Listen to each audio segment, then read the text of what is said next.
Bonsoir la famille, moi c'est Gospelizer et je viens pour vous parler de la fin des temps. Pour les jeunes, pour certaines personnes qui me suivent, je viens pour vous parler de la fin des temps en tant que chrétien, de l'Apocalypse justement. Je ne suis pas expert du livre de l'Apocalypse, mais c'est mon livre préféré, le livre de l'Apocalypse en fait. Je ne vais pas totalement mentionner les versets parce que la majeure partie des chrétiens, lorsqu'ils parlent, ils mentionnent certains versets.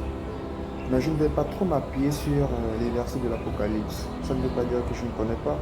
C'est juste que je préfère plus conscientiser certains jeunes sur ce qui peut arriver et ce qui va arriver.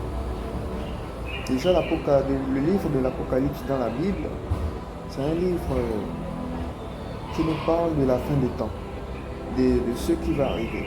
Par l'apôtre Jean, c'est lui qui a rédigé ce livre, inspiré de Dieu, car il a visionné. Dans une vision, Dieu lui a montré tout ce qui va arriver. Et il a rédigé. Et donc, nous sommes déjà en train de vivre dans les temps de l'Apocalypse, si vous ne le savez pas. En fait, il y a certaines constitutions qui sont en train de se mettre en place et qui arrivent bientôt à se mettre en place. Pourquoi?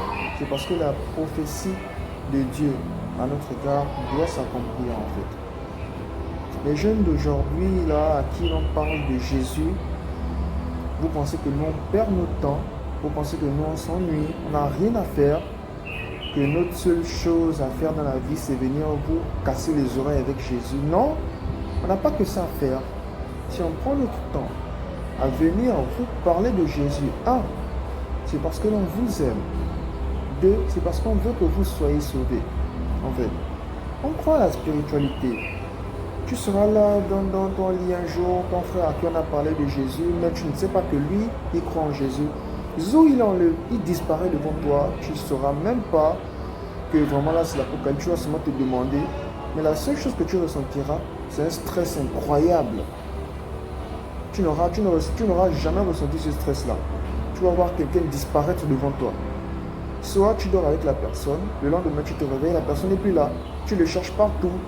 Et tu vas entendre ça dans le monde, qu'il y a beaucoup de personnes qui ont disparu.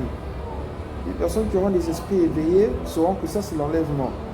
Les personnes qui ne connaîtront rien vont se demander pourquoi est-ce que les gens disparaissent comme ça. Dans le monde entier, autant de personnes ont disparu, des accidents, des catastrophes sont arrivées, en fait. Mais tout ça, vous ne savez pas ça. Lorsqu'on vous parle de Jésus, vous pensez qu'on vous fatigue. On n'a rien d'autre à faire. Que c'est ça notre vie. Oui, c'est ça notre vie. Vous parlez de Jésus. Parce que Jésus, il a existé, il est mort et ressuscité. En fait, c'est la Bible qui le dit.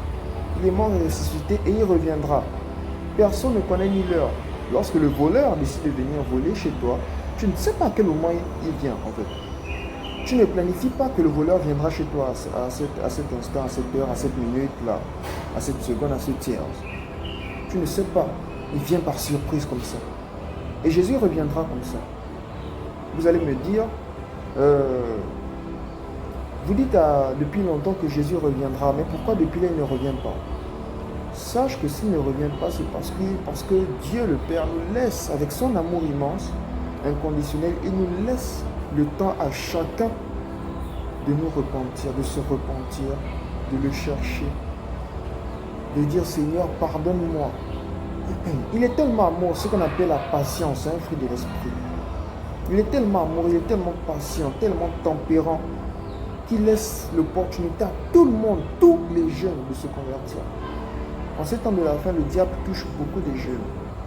Et nous, moi je suis jeune, je ne suis pas très grand, mais je suis jeune. J'atteins quand même la vingtaine. Mais j'ai décidé de suivre Jésus. C'est pas facile, hein. Ceux qui vont vous dire que suivre Jésus c'est facile sont des menteurs, ils vous mentent. C'est pas facile de suivre Jésus. C'est compliqué. C'est compliqué. Parce qu'on vous combat, en fait. Tu dois respecter la parole. C'est pas facile, c'est dur. Mais on fait l'effort. Les jeunes, suivez Jésus. C'est important. Je ne vous garantis pas que vous changerez à la minute.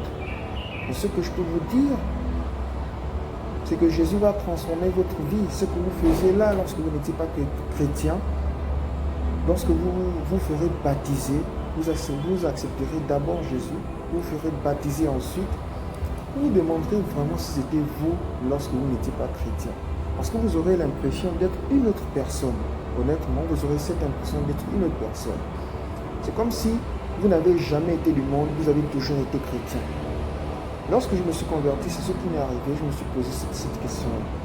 Au début, je ne réalisais pas. C'est aujourd'hui que je réalise à quel point le monde m'a beaucoup aveuglé sur certaines choses, en fait.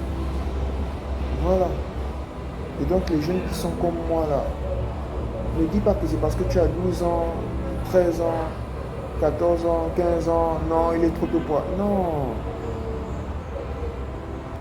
N'attends pas à demain pour faire le bon choix. Fais le bon choix tant qu'il est